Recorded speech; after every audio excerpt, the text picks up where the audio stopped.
Well, thank you, Madam Chair, for holding this hearing on this topic, but I'm just glad that we're back here too. I mean, I feel like you mentioned 1995. We party like it's 1995 here in the hearing room again.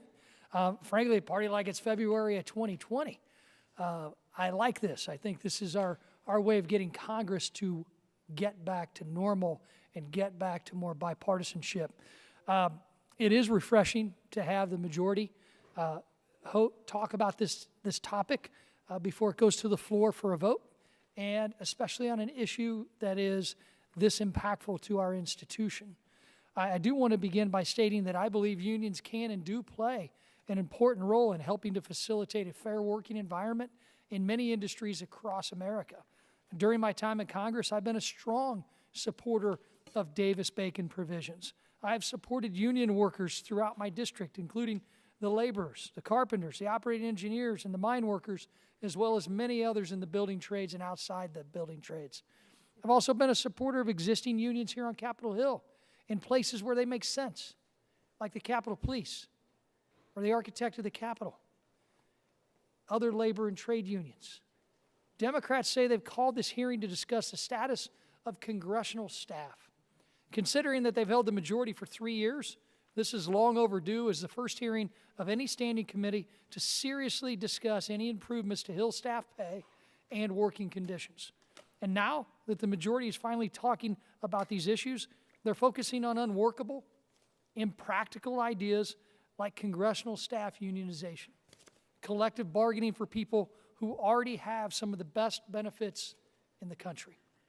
Unions do a lot of good to ensure hardworking folks across the country can earn a great middle-class living. But they're simply not feasible for congressional offices. Not only do most congressional staff already have the benefits most unions fight for, voting to unionize congressional offices and committees would create serious problems and lead to even more dysfunction in Washington. Congress's unique office structure, fluctuating partisan balance, unpredictable schedule changes, and unavoidable turnover due to elections make unions impractical in our offices and committees. This is a concept that could create numerous conflicts of interest and impact members' constitutional responsibilities to the American people without the guarantee that any improvements for staff well-being would actually materialize.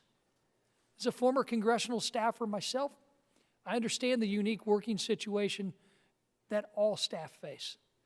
I know both the incredible opportunities and challenges of being on that side of a congressional office. Like members of Congress, staff are public servants. They are essential to the legislative branch, and our country is fortunate to have the benefit of their unique expertise and skill sets. So we need to set realistic expectations of what unionizing in Congress would accomplish, which is to say very little. First, there is no employment law gap for congressional staff. Second, staff unionization would fail to address one of staffers' main issues, low staff pay. Not only does federal law prevent this, union dues would simply take more from their paychecks without any assurance that improvement to staffers' work environment would come to fruition. Further, congressional staff are all political appointees, not part of the civil service, and unionization would not change that. In other words, collective bargaining would simply add unworkable additional layers without achieving much of anything. Yet, we acknowledge that there's more work that needs to be done to improve staff well-being.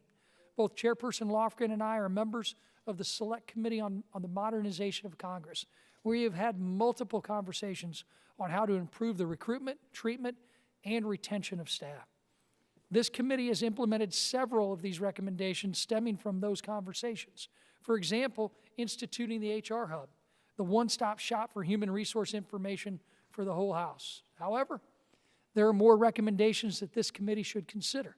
Instead of focusing on those, this hearing is only focusing on one narrow, unworkable pathway rather than all the possible solutions that could directly address the concerns raised by staff. After silence for nearly 30 years on these regulations, OCWR and the outgoing majority want to implement them overnight without appropriate consideration. We need to approach this issue with eyes wide open, have all our questions answered before committing to a course of action. Our staff in this institution deserve better, as do the American people. This committee should focus on regular oversight of these issues and review the recommendations from the Modernization Committee. Unions, again, many whom I've worked with on Capitol Hill and off, in government and outside of government. They play an important role in many workplaces. They just aren't the right answer for congressional offices. I yield back.